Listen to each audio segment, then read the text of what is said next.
ආයිබෝන් සුබ දවසක්. අපි අද ඉන්නේ රෝමේ වෙරළා ආශ්‍රිත ප්‍රදේශයේ ලස්සන කොහොමද මේ පැත්ත ගොඩක් ලස්සනයි.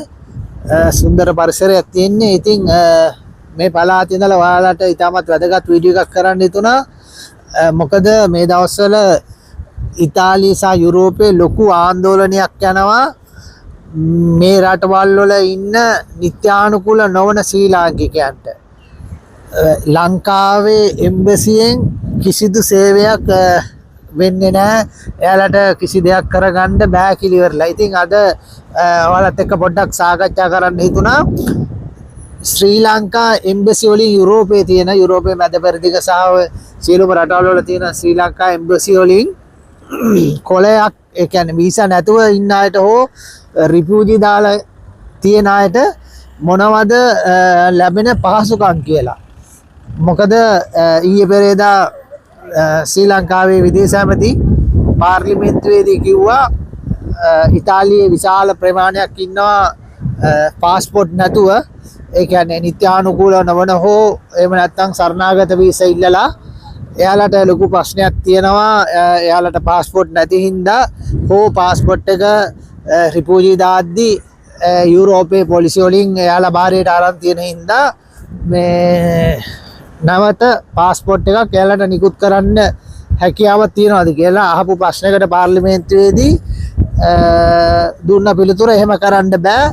රිෆියුජි දාලා හෝ නිත්‍යානුකූල නොවන විදියට ඉන්නවා නම් ශ්‍රී ලංකා එම්බසි එකකින් එයාලට කිසිම දෙයක් කරන්න බෑ. එහෙම නිත්‍යානුකූල ක්‍රමයක් නැහැ කියලා. ඉතින් ඒක නිසා මේ දවස්වල නොයෙකුත් සංවිධාන එකතු වෙලා රජයට බලපෑම් කරන්නත් වැඩපිළිවෙලක් යොදාගෙන තියෙනවා. කොහොම හරි එයාට පාස්පෝර්ට් දෙන්න කියලා. නමුත් එතෙක් මෙතෙක් කාලයකට එහෙම පාස්පෝර්ට් එකක් දීලා නැහැ නිත්‍යානුකූලව යුරෝපයේ ඉන්න අයට. හැබැයි මෙහෙම දෙයක් තියෙනවා. ශ්‍රී ලංකා එම්බසියෙන් ඔයාලට එක සේවයක් වෙනවා. ඒ කියන්නේ පාස්පෝර්ට් ගැන මම නැවත කතා කරන්නම්. නමුත් මමත් මේ ළඟදී ඉතාලි තානාපති කාර්යාලයට ගිහිල්ලා ඔය ගැන කතා කරුවා. මොකද මේ අයට කරන්න පුළුවන් කොහොමද මේ දෙන මේ වෙන්නේ කියලා. නමුත් එයාලා එතකොට කියන්නේ එහෙම කිසිම දෙයක් කියන්නේ කිසිම උදව්වක් කිසිම දෙයක් කරන්න බෑ තානාපති කාර්යාලයට නිත්‍යානුකූල නොවන හෝ රිෆියුජි දාලා ඉන්න අයට. නමුත් එක දෙයක් කරන්න පුළුවන්. ඒ කියන්නේ ලංකාවේ ඔයාලට අවුරුදු 18කට අඩු දරුවෝ ඉන්නවා නම් එයාලට පාස්පෝර්ට් ගන්න ඕනේ නම් අනිවාර්යයෙන්ම අම්මගේ තාත්තගේ මොනවාද මේ අස්සන් දෙක ඕන පාස්පෝර්ට් ගන්න. එහෙම නැත්නම් ලියුමක් ඕන අම්මගේ තාත්තගේ. ඒ කියන්නේ එතකොට අම්මා ඉතාලියේ කියමුකෝ, අම්මා ඉතාලියේ තාත්තා ලංකාවේ. දරුවාට පාස්පෝර්ට් එක හදා ගන්න ඕන. නමුත් හදා ගන්න විදියක් නැහැ.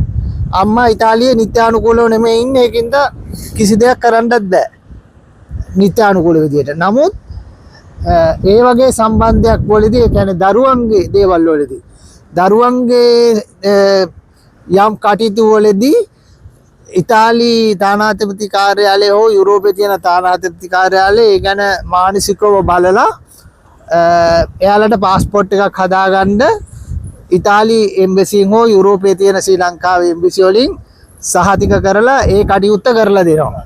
ඒ කියන්නේ ඔයා ඉතාලියේ ඉන්නවා, එහෙම නැත්නම් අම්මා හෝ තාත්තා හෝ ලංකාවේ ඉන්නවා. එතකොට ඔයාලට පුළුවන් ඉතාලි තානාපති කාර්යාලයට හෝ යුරෝපයේ තානාපති කාර්යාලයකට ගිහිල්ලා ඔයාලට ඔයාලා නිත්‍යානුකූලව හිටියේ නැතත් මේ ඒ වැඩ කටයුතු ඉතාලි තානාපති කාර්යාලය හරහා කරගන්න පුළුවන්. ඒක මානසික පැත්ත බලලා, දරුවන්ගේ මානසික පැත්ත බලලා කරන දෙයක් මිසක් අර නිත්‍යානුකූලව කරන දෙයක් නෙමෙයි. ඉතින් ඒකින්ද ඒ දේ හැර වෙන කිසිම දෙයක් තානාපති කාර්යාලය වලින් නිත්‍යානුකූලව නොවන ඉන්නවා නම් කරන්න බෑ. මොකද සමහර අය, ගොඩක් අය මම දන්නවා යුරෝප රටවල් වලට නොයෙක් ක්‍රම වලින් ඇවිල්ලා තියෙනවා. සමහර අය තමුන්ගේ ගෙවල් දොරවල් උගස් තියලා ඇවිල්ලා තියෙනවා. සමහර අය සමුන්ගේ තියෙන රත්තරන් බඩු බැංකුවට තියලා ඇවිල්ලා තියෙනවා. ඒ ඇවිල්ලා තියෙන අය තමුන්ගේ නමින්මයි ලියලා සාමාන්‍යයෙන් රත්තරන් කියමුකෝ, රත්තරන් තමුන්ගේ නමින්ම තමයි බැංකුවේ ගිහලා තන්පත් කරලා තියෙන්නේ.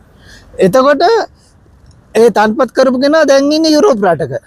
එයාලට නමුත් වීසා නැහැ. නිත්‍යානුකූලව විදියක් කරන්න විදියක් නැහැ. බැංකුවෙන් කියනවා මේක වෙනින් කාට හරි වාට බේර ගන්න ඕනේ නම් වාගේ දරුවෙකුට හරි මහත්යට හරි එහෙම නැත්නම් කාට හරි ඒ වෙනින් කෙනෙකුට මේක බේර ගන්න ඕනේ නම් ඔයාලා තානාධිපති කාර්යාලයට ගිහිල්ලා මේකට ඇටෝනියක් අස්සම් කරලා මේ වෙනින් කෙනෙකුට බලය පැවරීමේ ලිපියක් එවන්න කියලා. නමුත් එහෙම කරපු අයට ලොකු අසාධාරණයක් වෙනවා තමයි ඇත්තටම. මේ එහෙම කරපු අයට එළියුම ගන්න විදියක් නැහැ. තානාධිපති කාර්යාලයෙන් ඒ බලය පාරපු ලියුම දෙන්නේ නැහැ. ඉතින් ඒ වගේ දේවල් හින්දා විශාල වශයෙන් රත්තරන් බඩු වලට බැංකු වලට රාජ්‍ය උගස් ආයතන වලට පොලිය දිදී ඉන්නවා. සමහර අයගේවා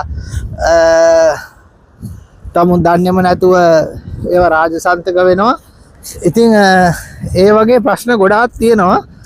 ඉතින් ඇත්තටම මේ සම්බන්ධයෙන් රජය මැදිහත් වෙලා මොන හරි අර දරුවන්ට මේ කොලේ හදාගන්න මේ මානසිකව පැත්ත බලලා ඉවරලා දරුවන්ට પાස්පෝර්ට් එකක් ගන්න උදව් කරනවා වගේ යම්කිසි తాවකාලික කාලයකට හෝ මේ සම්බන්ධව ඇත්තටම අපේ අලුත් ආණ්ඩුව හොයලා බලනවා නම් ගොඩක් හොඳයි කියලා යෝජනා කරනවා.